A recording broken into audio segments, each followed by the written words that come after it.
आज की क्लास होने वाली है बहुत ही महत्वपूर्ण, जिसमें आपको 50 प्रश्न देखने को मिलेंगे दोस्तों। ये 50 प्रश्न बहुत ही कठिन प्रश्न है दोस्तों। इन प्रश्नों को देखकर आपको पता चल जाएगा कि आपकी तैयारी किस लेवल की चल रही है। अगर आपने इन 50 प्रश्नों में से 15 प्रश्न सही कर दिए हैं, तो आपकी तैयारी बहुत ही अच्छे लेवल की है दोस्तों। आप सीटेट में दोस्तों 120 प्लस नंबर लेकर आएँगे। अगर दोस्तों आपने इन 15 प्रश्नों को नहीं कर पाया, तो दोस्तों आपकी तैयारी अच्छी नहीं है। आप दोस्तों फेल होने के चांस पर हो। आज का पहला प्रश्न है आज का पहला प्रश्न है एक शिक्षक त्रिभाषा सूत्र के कार्यान्वयन के दौरान एक शिक्षक पाता है कि छात्र अपनी मातृभाषा और लक्ष्य भाषा के बीच शब्दों का मिश्रण कर रहे हैं। ये स्थिति दर्शाती है। क्या स्थिति दर्शाती है? आपको इसका उत्तर बताना है। तो इसका सही उत्तर हो जाएगा, यह भाषा संसर्ग की एक स्वाभाविक प्रक्रिया है। ऑप्शन नंबर बी इसका सही उत्तर हो जाएगा दोस्तों। प्रश्न इसी की बात कर रहा है, तो ऑप्शन बी इसका सही उत्तर हो जाएगा। प्रश्न देखते हैं। प्रश्न दो में पूछा गया है, संरचनात्मक दृष्टिकोण के बजाय संप्रेषणात्मक दृष्टिकोण का मुख्य लाभ क्या है? प्रश्न 2 का भी आपको उत्तर बताना है, क्या हो जाएगा? तो सबसे पहले नेगेटिव को निकालते हैं। यह व्याकरण के नियमों को रटने पर जोर देता है, गलत हो जाएगा। यह केवल लिखित परीक्षा के लिए उपयुक्त है, गलत। यह शिक्षक केंद्रित होता है, गलत दोस्तों। क्या है इसका सही उत्तर? इसका सही उत्तर हो जाएगा, यह वास्तविक जीवन की स्थिति में भाषा प्रयोग की कुशलता विकसित करता है। ऑप्शन नंबर बी इसका सही उत्तर हो जाएगा। ऐसे ही प्रश्न आपको सीटेट एग्जाम में देखने को मिलेंगे। फेल होने का दोस्तों एकमात्र यही कारण होता है कि आप सरल-सरल प्रश्न कर जाते हैं और आप फेल हो जाते हैं।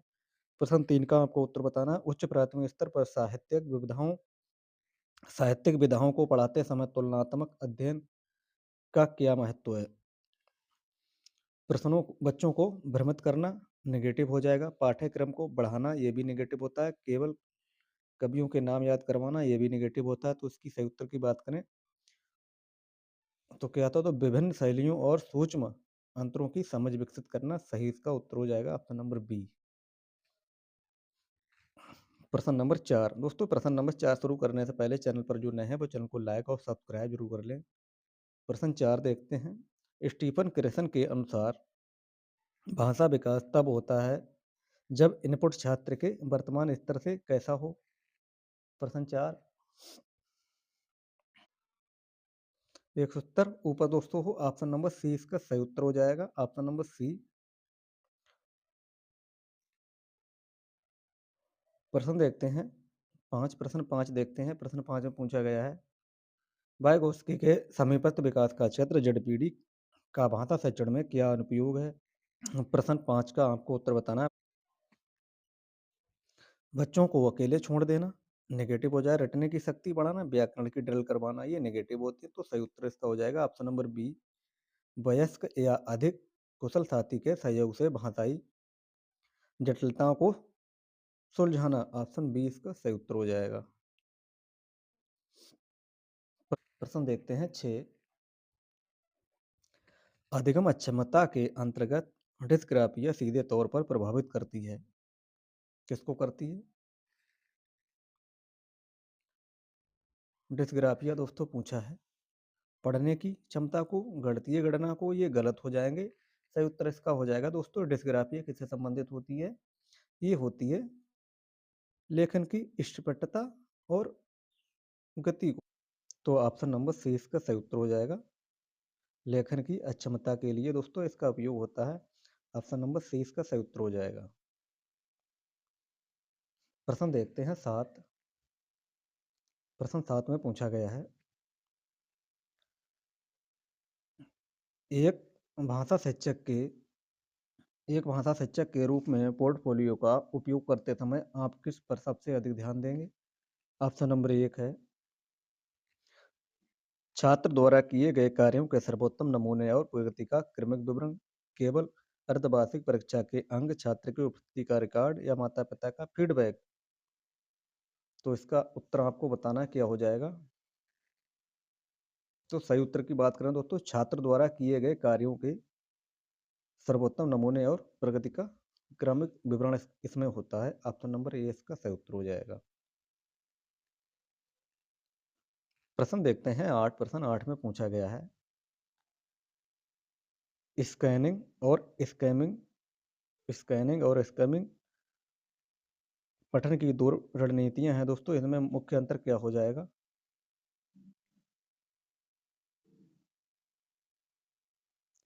आपको इसका उत्तर बताना है, क्या हो जाएगा प्रश्न 8 का? तो स्कैनिंग में विशिष्ट तत्व खोजे जाते हैं, जबकि इस स्कैमिंग में क्या होता है दोस्तों? विचार समझा जाता है। ऑप्शन नंबर 20 का सही उत्तर हो जाएगा। इसमें क्या होता है? स्कैनिंग में विशिष्ट तत्व खोजे जाते हैं, जबकि स्कैमिंग में क्या होता है? विचारों को समझा जाता है। ऑप्शन नंबर 20 का सही उत्तर हो जाएगा। प्रश्न देखते हैं 9। एनईपी 2020 के अनुसार भाषा शिक्षण का माध्यम कम से कम 5 या अधिकतम कक्षा 8 तक क्या होना चाहिए? अंग्रेजी या हिंदी को अनिवार्य करना चाहिए, मातृभाषा या स्थानीय भाषा या संस्कृत? तो कक्षा 5 से 8 तक की दोस्तों क्या करना चाहिए? मातृभाषा को अनिवार्य करना चाहिए। ऑप्शन सी इसका सही उत्तर हो जाएगा। जो स्थानीय भाषा को ही मातृभाषा कहते हैं। ऑप्शन नंबर सी इसका सही उत्तर हो जाएगा। प्रश्न देखते हैं 10। प्रश्न 10 में पूछा गया है, ब्लूम के वर्गीकरण ब्लूम के वर्गीकरण ब्लूम टैक्सोनॉमी के अनुसार जब छात्र किसी कविता की आलोचना व्याख्या करता है तो वह किस स्तर पर कार्य कर रहा है? ज्ञान, समझ, मूल्यांकन, अनुप्रयोग? प्रश्न 10।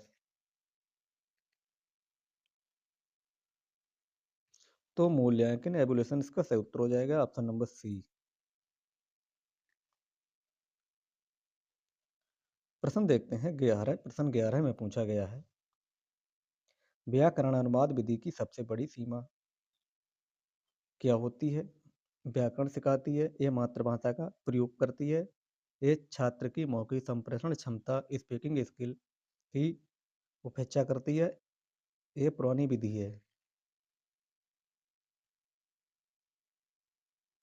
तो व्याकरण अनुवाद विधि दोस्तों, ये सबसे बड़ी सीमा क्या है इसकी? ये छात्र की मौखिक संप्रेषण क्षमता को क्या करती है दोस्तों? उपेक्षा करती है। ऑप्शन नंबर सी इसका सही उत्तर हो जाएगा। प्रश्न देखते हैं 12। आकलन और मूल्यांकन के बीच मूलभूत अंतर क्या है?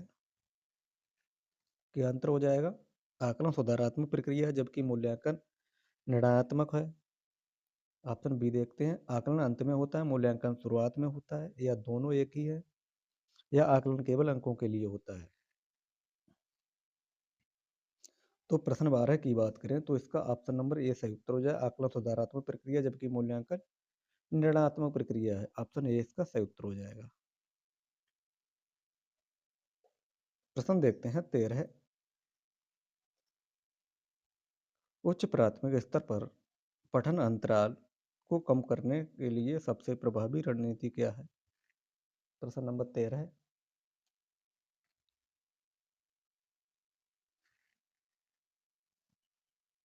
शाश्वर पठन और रोल प्ले, इसका सही उत्तर हो जाएगा। Option number B. प्रश्न देखते हैं 14। समावेशी शिक्षा में अनुकूलन का क्या अर्थ है?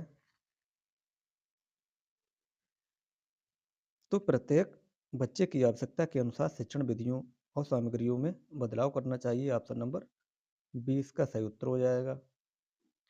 प्रश्न देखते हैं 15। अर्थ ग्रहण की प्रक्रिया में स्कीमा का क्या योगदान है?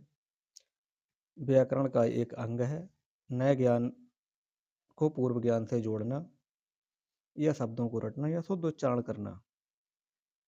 तो प्रश्न 15 की बात करें दोस्तों, ऑप्शन नंबर 20 का सही उत्तर हो जाएगा। नए ज्ञान को पूर्व ज्ञान से जोड़ना दोस्तों, प्रीवियस नॉलेज, ये अर्थ ग्रहण की प्रक्रिया स्कीमा के अंतर्गत आएगा। ऑप्शन नंबर 20 का सही उत्तर हो जाएगा।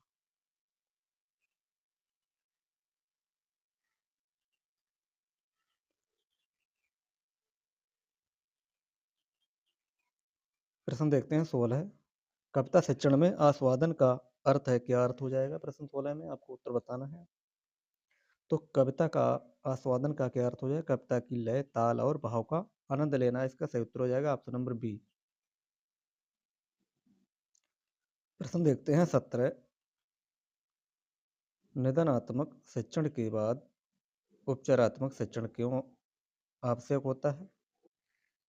प्रश्न 17 का आपको उत्तर बताना है।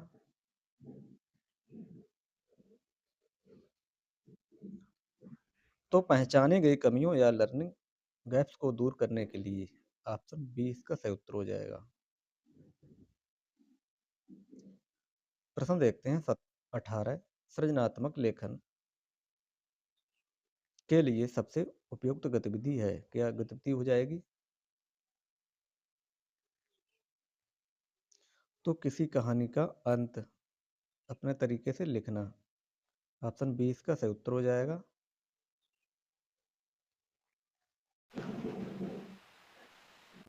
प्रश्न देखते हैं 19। प्रश्न 19 में पूछा गया है, भाषा कौशल के संदर्भ में उत्पादक कौशल कौन से हैं? उत्पादक कौशल कौन से हो जाएंगे? सुनना और पढ़ना, बोलना और लिखना, पढ़ना और लिखना, सुनना और बोलना। प्रश्न नंबर 19, तो बोलना और लिखना इसका सही उत्तर हो जाएगा ऑप्शन नंबर बी। प्रश्न देखते हैं 20। प्रश्न 20 में पूछा गया है, INCF 2005 के अनुसार भाषा शिक्षक की भूमिका होनी चाहिए, कैसी होनी चाहिए? तानाशाह, निर्देशक, सुविधादाता या केवल वक्ता के रूप में? प्रश्न 20, तो एक सुविधादाता के रूप में होनी चाहिए, फैसिलेटर के रूप में, फैसिलिटेटर के रूप में दोस्तों ये होनी चाहिए। कैसी? तो दोस्तों ये कैसी होनी चाहिए? ये सुविधादाता के रूप में होनी चाहिए, ऑप्शन नंबर सी इसका सही उत्तर हो जाएगा। प्रश्न देखते हैं 21। बहुभाषिकता को एक रणनीति के रूप में अपनाने का अर्थ क्या हो जाएगा? कई भाषाएं सीखना, छात्रों में ऑप्शन नंबर बी, कक्षा में छात्रों की भाषाओं का उपयोग शिक्षण अधिगम के लिए करना, या केवल अंग्रेजी और हिंदी पढ़ाना, विदेशी भाषाओं पर जोर देना। प्रश्न 21 की बात करें, इसका सही उत्तर क्या हो जाएगा? तो ऑप्शन बी इसका सही उत्तर हो जाएगा, कक्षा में छात्रों की भाषाओं का उपयोग शिक्षण अधिगम के लिए करना, ऑप्शन नंबर बी इसका सही उत्तर हो जाएगा। प्रश्न देखते हैं 22। पठन के दौरान अनुमान लगाने का कौशल क्या दर्शाता है? ऑप्शन नंबर ए, छात्र पढ़ाई में कमजोर है, ऑप्शन बी, छात्र उच्च स्तरीय संज्ञानात्मक कौशल का उपयोग कर रहा है, ऑप्शन सी, गलतियां, छात्र गलतियां कर रहा है, ऑप्शन नंबर डी, ये समय की बर्बादी है। प्रश्न नंबर 22 का आपको उत्तर बताना है, क्या हो जाएगा? पठन के दौरान अनुमान लगाने का कौशल क्या दर्शाता है? तो उच्च स्तरीय संज्ञानात्मक कौशल का उपयोग कर रहा है, ऑप्शन नंबर 20 का सही उत्तर हो जाएगा। प्रश्न देखते हैं 23। शायद कल वर्षा होगी, यह अर्थ की दृष्टि से किस प्रकार का है? विधानवाचक, संकेतवाचक, संदेहवाचक या इच्छावाचक? प्रश्न नंबर 23, तो ये संदेहवाचक हो जाएगा, ऑप्शन नंबर सी इसका सही उत्तर हो जाएगा।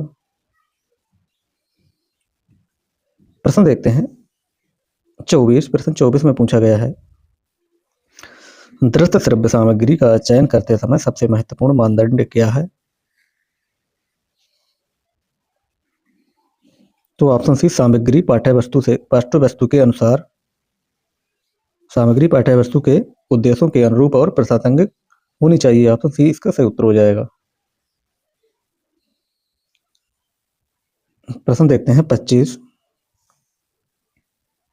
भाषा शिक्षण युक्ति की अवधारणा यह संकेत देती है कि भाषा केवल अनुकरण से सीखी जाती है, ऑप्शन नंबर बी, बच्चों में व्याकरणिक संरचना को समझने की एक अंतर्दृष्टि जैविक क्षमता होती है, ऑप्शन सी, भाषा सीखने के लिए पुरस्कार अनिवार्य है, ऑप्शन डी, परिवेश का भाषा सीखने में कोई योगदान नहीं।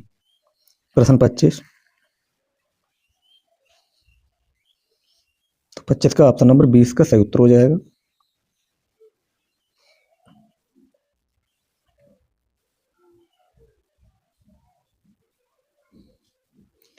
प्रश्न देखते हैं 26। संदर्भ में व्याकरण सिखाने का सबसे बड़ा लाभ क्या है?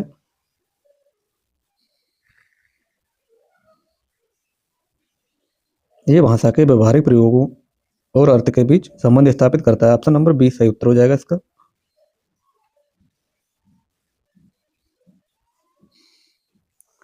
प्रश्न देखते हैं 27। एक शिक्षक कक्षा में भूमिका निर्वाह आयोजित करता है, इसका मुख्य उद्देश्य भाषाई कौशलों के किस पक्ष को विकसित करता है? प्रश्न 27 का उत्तर बताना है आपको।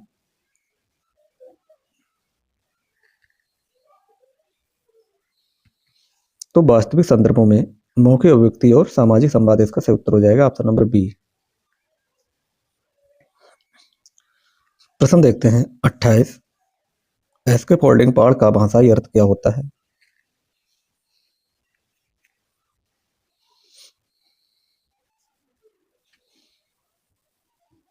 तो ऑप्शन बी इसका सही उत्तर हो जाएगा। जहां बच्चा अटक रहा हो वहां उसे अस्थायी संकेत या मदद प्रदान करना।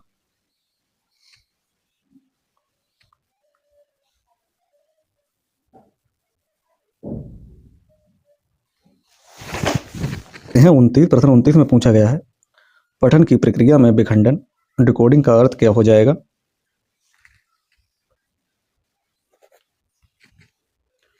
तो लिखित प्रतीकों ध्वनियों वर्णों को अर्थपूर्ण ध्वनियों में बदलना इसका सही उत्तर हो जाएगा। Option B. प्रश्न देखते हैं 30 प्रश्न 30 में पूछा गया है, त्रिभाषा सूत्र थ्री लैंग्वेज फार्मूला के तहत भारत में प्रथम भाषा के रूप में क्या पढ़ाया जाना चाहिए? केवल हिंदी, केवल अंग्रेजी, मातृभाषा या क्षेत्रीय भाषा या कोई विदेशी भाषा? तो प्रश्न 30 का आपको सही उत्तर बताना है। तो क्या होना चाहिए? मातृभाषा या क्षेत्रीय भाषा? ऑप्शन सी इसका सही उत्तर हो जाएगा। प्रश्न देखते हैं 31।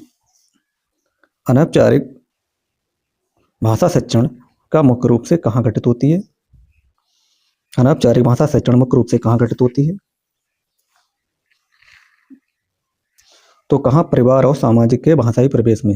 ऑप्शन 20 इसका सही उत्तर हो जाएगा। प्रश्न देखते हैं 32। जब छात्र पठन के दौरान स्व संशोधन सेल्फ करेक्शन करता है तो एक इस बात का सूचक है? वह अर्थबोध के साथ पढ़ रहा है और अपनी गलतियों के प्रति सचेत है। ऑप्शन बी इसका सही उत्तर हो जाएगा। प्रश्न देखते हैं 33। द्विभाषिकता का छात्र के संज्ञानात्मक विकास पर क्या प्रभाव पड़ता है? ये विकास में बाधक है, ये संज्ञानात्मक लचीलेपन और विश्लेषणात्मक सोच को बढ़ाता है। ऑप्शन सी इससे बच्चा भ्रमित हो जाता है, या डी इसका कोई प्रभाव नहीं पड़ता। तो ऑप्शन बी ये संज्ञानात्मक लचीलेपन और विश्लेषणात्मक सोच को बढ़ावा देता है। ऑप्शन बी इसका सही उत्तर हो जाएगा। प्रश्न देखते हैं 34।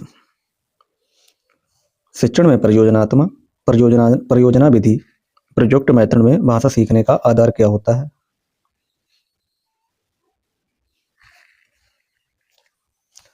तो सामाजिक अंतःक्रिया और सामूहिक उपयोग या सहयोग इसका सही उत्तर हो जाएगा। ऑप्शन नंबर बी सामाजिक अंतःक्रिया और सामूहिक सहयोग इसका सही उत्तर हो जाएगा।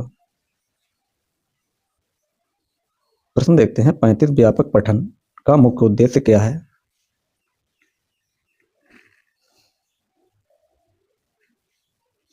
तो आनंद के लिए पढ़ना और सामान्य समझ विकसित करना इसका सही उत्तर हो जाएगा।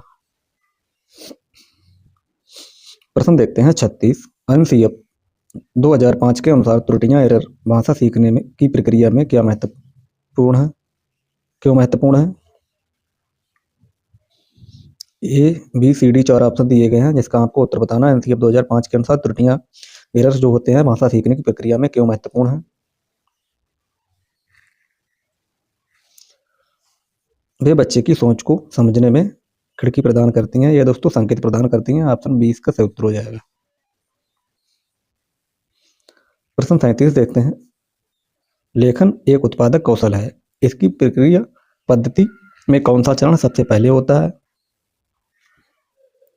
लिखने से पहले दोस्तों सबसे पहले क्या होता है आपको ये बताना है।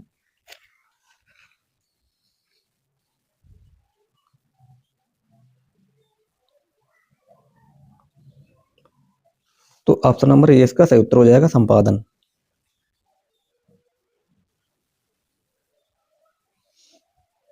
प्रश्न देखते हैं 38। समावेशी शिक्षा में लचीलापन फ्लेक्सिबिलिटी का अर्थ क्या हो जाएगा?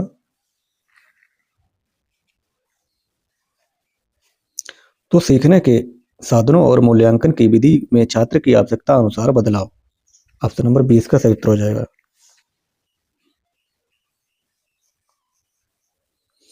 प्रश्न देखते हैं 39। किसी कविता की व्याख्या करते समय बिंब विधान पर चर्चा करने का उद्देश्य क्या है? तो कविता की दृश्य श्रव्य कल्पना को साकार करना इसका सही उत्तर हो जाएगा। Option number B.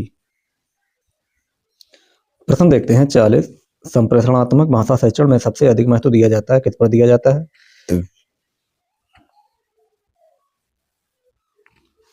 तो भाषा के अर्थपूर्ण और प्रभावी प्रयोग को ऑप्शन बी इसका सही उत्तर हो जाएगा। प्रश्न देखते हैं 41। पोर्टफोलियो चेकलिस्ट में मुख्य अंतर क्या होता है?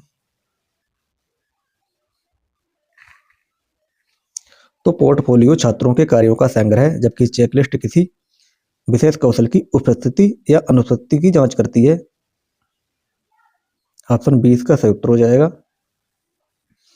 प्रश्न देखते हैं 42। उच्च प्राथमिक स्तर पर मुहावरों और लोकोक्तियों के शिक्षण का उद्देश्य क्या हो जाएगा?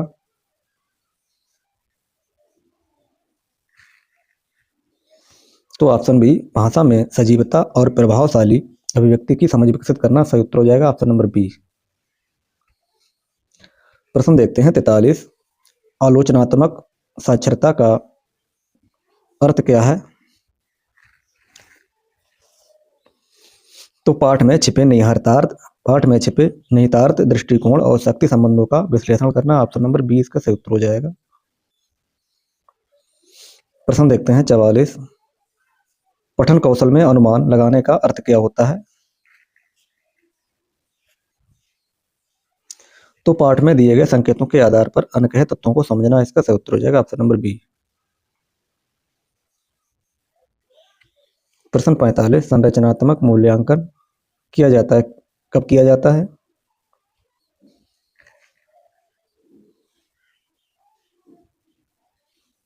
तो कब किया जाता है? शिक्षण अधिगम प्रक्रिया के दौरान लगातार। ऑप्शन 20 का सही उत्तर हो जाएगा।